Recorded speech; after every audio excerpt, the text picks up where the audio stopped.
शीर्षक: पतंग और डोर। आरव कॉलेज का सबसे प्रतिभाशाली लड़का था। ऊर्जा से भरा हुआ, सपनों से भरा हुआ। उसका एक ही नारा था, जिंदगी अपनी शर्तों पर जीनी चाहिए। बस एक समस्या थी, उसके पापा। हर बार जब भी आरव कुछ बड़ा करने की सोचता, उसके पापा कह देते, आगे सोचकर चल बेटा, ज्यादा उड़ने की जरूरत नहीं है। लेकिन आरव को लगता था कि पापा उसकी उड़ान में डोर बन रहे हैं। एक दिन कॉलेज में एक बड़ा म्यूजिक फेस्ट होने वाला था।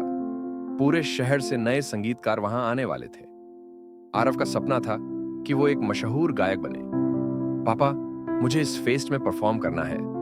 पापा ने अखबार मोड़ते हुए कहा, बेटा, ये सारे शौक अच्छे हैं, पर करियर का सोचो, पढ़ाई पर ध्यान दो। आरव का गुस्सा आसमान छूने लगा। हर बार आप मुझे रोक देते हैं, हर बार आपकी एक ही बात, करियर, पढ़ाई। क्या कभी मेरी जिंदगी के सपने भी देखे हैं? पापा ने सिर्फ एक ही बात कही, जो पतंग बिना डोर के उड़ती है, वो सिर्फ कुछ ही देर तक उड़ती है। लेकिन आरव के दिमाग में बस एक ही चीज थी, ये डोर सिर्फ उसकी उड़ान को रोक रही है। आरव ने घर से छुपकर फेस्ट के लिए तैयारी शुरू कर दी। अपने सबसे अच्छे दोस्तों के साथ रात रात भर प्रैक्टिस की। फिर आई म्यूजिक फेस्ट की रात। आरव ने अपना सर्वश्रेष्ठ दिया। दर्शक पागल हो गए, सब खड़े होकर तालियां बजाने लगे।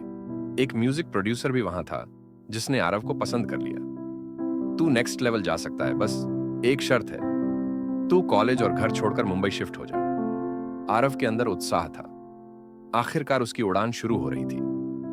लेकिन जब उसने पापा को बताया, तो पापा ने मना कर दिया। पापा, आप समझ क्यों नहीं रहे? ये मेरा सपना है।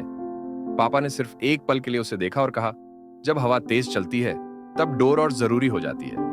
लेकिन आरव ने डोर काट दी। वो बिना किसी से पूछे मुंबई चला गया। मुंबई जाकर सब कुछ पहले अच्छा लगने लगा। नया शहर, नए लोग, नए सपने। लेकिन धीरे धीरे चीजें बदलने लगी। म्यूजिक इंडस्ट्री में सिर्फ प्रतिभा नहीं, कनेक्शन भी चाहिए होते हैं। आरव एक नया लड़का था, कोई सपोर्ट नहीं, कोई गाइडेंस नहीं। एक दिन वो एक ऑडिशन के लिए गया। वहां एक बड़े प्रोड्यूसर ने उससे कहा, लड़का, तू प्रतिभाशाली है, पर इंडस्ट्री में चलने के लिए सिर्फ टैलेंट से काम नहीं चलता। समझ रहा है ना? आरव की आंखें खुल गई। ये इंडस्ट्री सिर्फ सपनों का शहर नहीं थी, ये एक जंगल थी। आज उसे अपनी डोर की कमी महसूस हो रही थी। एक रात जब आरव मुंबई की सड़कों पर अकेला बैठा था, उसने पापा का नंबर डायल किया। पापा ने फोन उठाया। आरव। एक पल के लिए आरव कुछ बोल नहीं सका।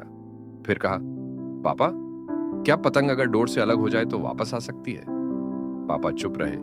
फिर एक पल बाद बोले, हवा जितनी भी तेज हो, पतंग अगर अपनी डोर से दोबारा जुड़ जाए तो वापस उड़ सकती है। आरव की आंखों में आंसू थे। उसने एक और बार अपने सपने के लिए उड़ान भरना चाहा था, पर बिना डोर के पतंग जैसे हवा में खो गया था। 2 दिन बाद वो वापस घर लौट आया। पापा ने उसे गुस्सा नहीं किया, सिर्फ एक किताब उसके सामने रखी, business of music industry.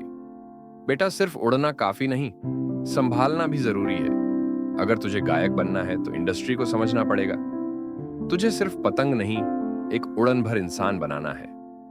Aarav ने समझ लिया कि सपने देखो, मगर उन्हें समझदारी से पूरा करो। उसने म्यूजिक इंडस्ट्री में एमबीए किया और अपना एक इंडिपेंडेंट म्यूजिक लेबल शुरू किया।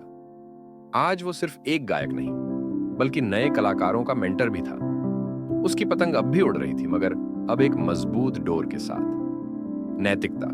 जिंदगी में उड़ना जरूरी है, मगर बिना डोर के नहीं।